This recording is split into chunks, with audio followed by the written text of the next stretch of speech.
कहले दियरा के का कर जैसन देहि मोरिया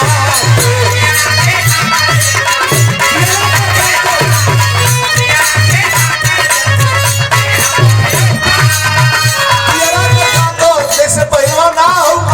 मोटका कांकर होके फूट हो जब फाट जा गुड़ से खाए जामन छोट लग गया दियरा के का कर जैसन भाई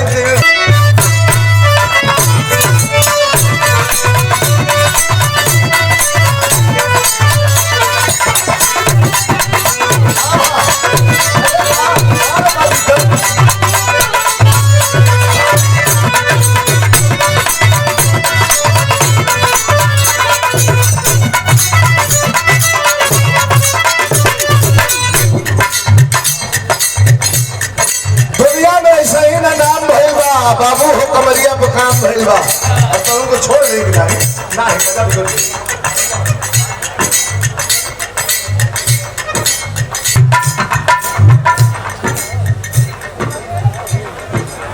ऐसे ना बैठे हां भैया भाई लोग खातिर बा थाम लिया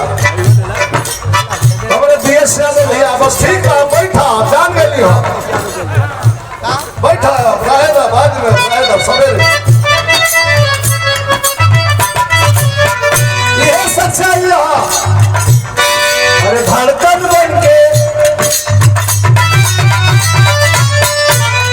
कैसे कहो भाई ना कहो अब कहा हम लड़का के कहें कि लड़का रहे तो लड़किया से कहा बस लड़कों के लिए मैं लड़की बुझा अरे धड़कन बन के धड़कन जान हो हमारा सीना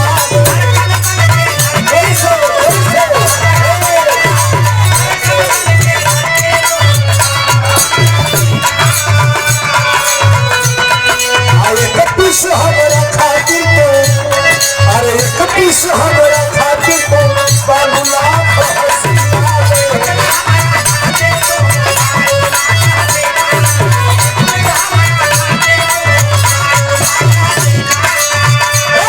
अरे धड़कन बन के धड़केलू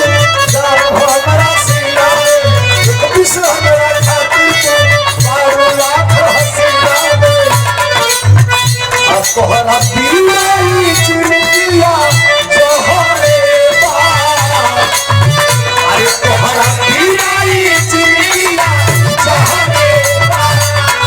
चाहे जियादा चाहे मुआदा चाहे जियादा चाहे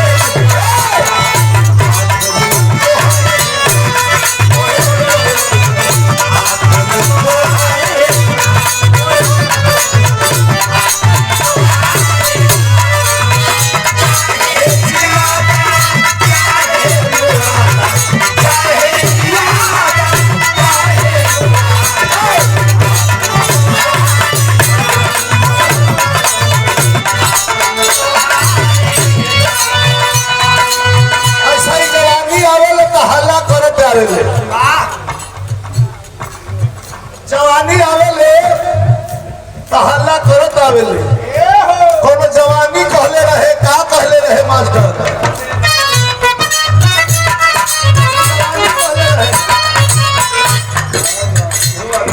ई जवानी कहती के का करिए इसे खखरी होले जन भाई के नमक के सुन लो ठीक मौका पर इनाम लेके आयल बड़ी इनाम कोनो विजय लाल यादव का सम्मान ना सामने खड़ी उस सरस्वती का अधिष्ठात्री का सम्मान है जो कलाकार है अपने से बड़ों का सम्मान माता पिता का सम्मान गुरु का सम्मान इससे बड़ी पूजा दुनिया में कोई नहीं है रवीना रंजन इनाम लेके ऐसे ना आई थी दावत विजय लाल ना ये अपने से बढ़ेगा ये शिक्षा का असर है ये लेकिन छोड़ा है कि है ना जवानी का कहले दियरा के का कर जैसन देहि मोरिया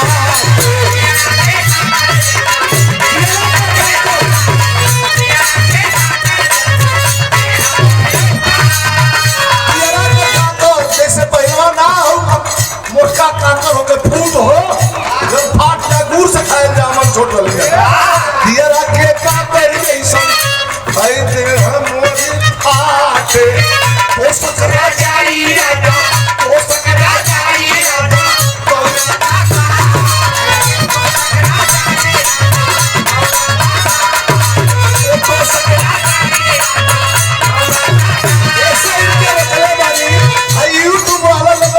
मसाला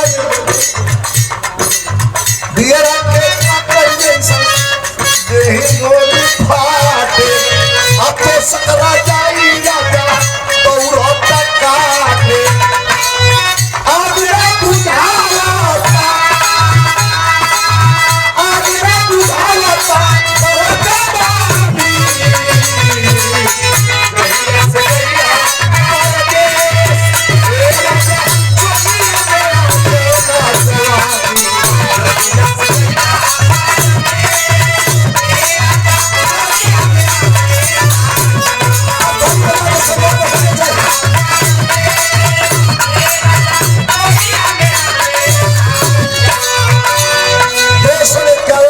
पुरस्कार इस समय बड़ा चर्चा है।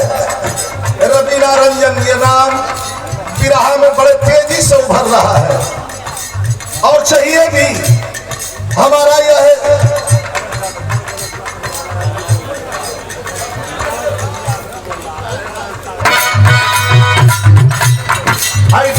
खोरे से राजा जो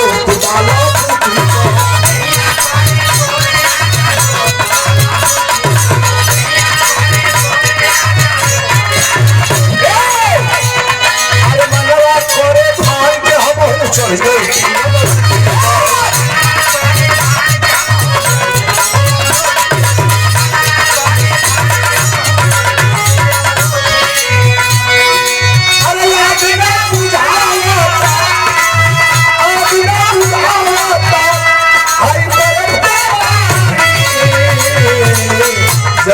से